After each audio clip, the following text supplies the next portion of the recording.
Hi there and welcome back to my channel, and this is going to be another video on the games that I've played during lockdown. So even though lockdown's pretty much lifted, or will be lifted pretty soon, and everything's all relaxed now and everything's getting back to normal, these are still the games that I played during that kind of time. So I've not done one of these videos in a while, mainly because of life getting back to normal and work getting back to normal.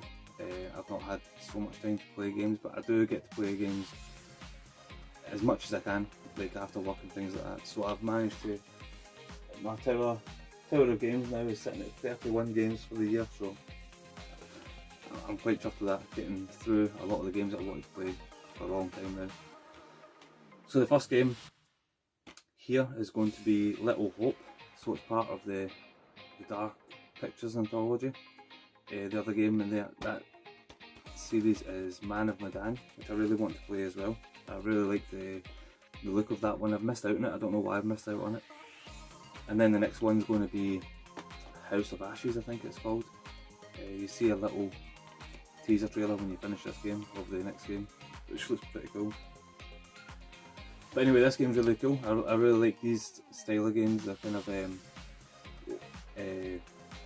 straightforward, linear.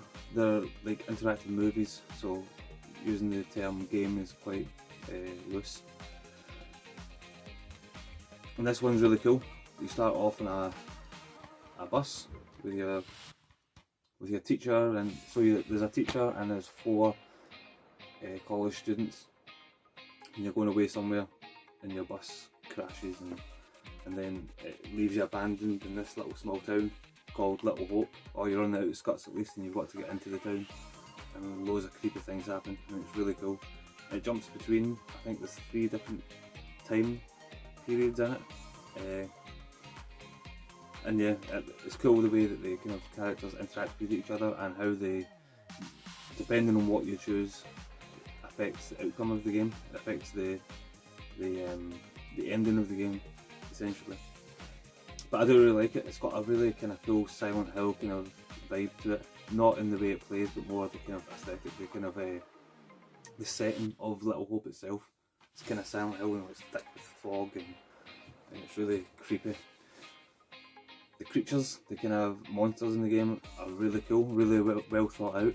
But I won't go into too much detail about the whole thing, because going into too much detail will spoil the game, because it is essentially just a movie. It's an interactive movie, but I really did enjoy it. And if you do like the likes of Until Dawn and what else you call it, Detroit Become Human, or even Fahrenheit Heavy Rain, you'll know what to expect of this kind of game.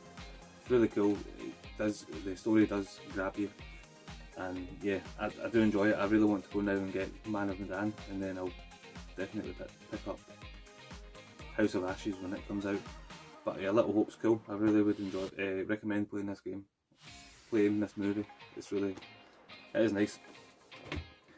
And then the next one is a PS2 game that I wanted to play for a long time. Like, I've seen it in the magazines when I was younger, but I never got around to it. But now I've managed to get it in the collection and get it played through, and it's Killswitch for the PS2.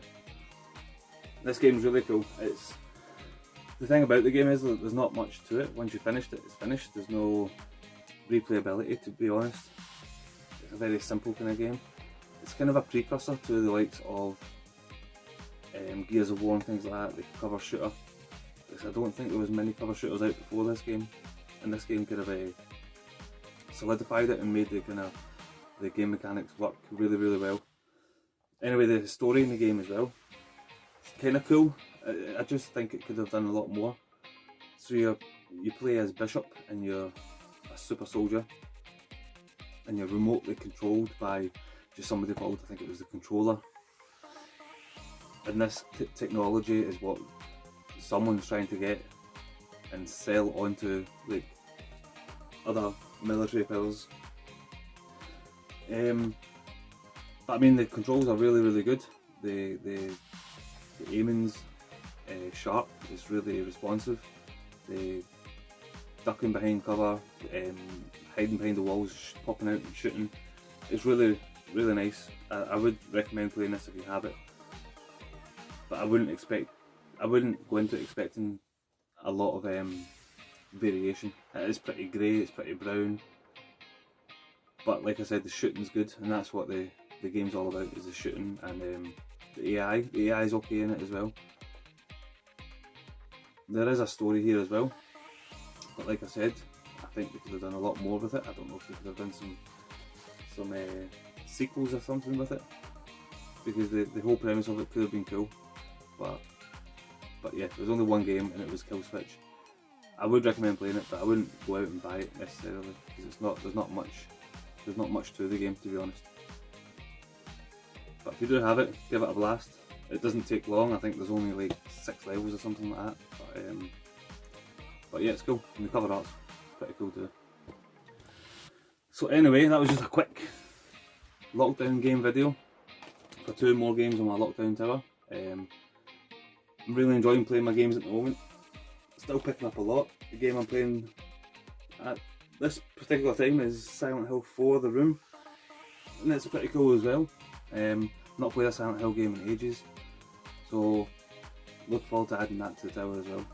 The most recent game I finished was Agalos, and Agalos was class, absolutely brilliant game. But anyway, thank you very much for watching, and take care. Cheers.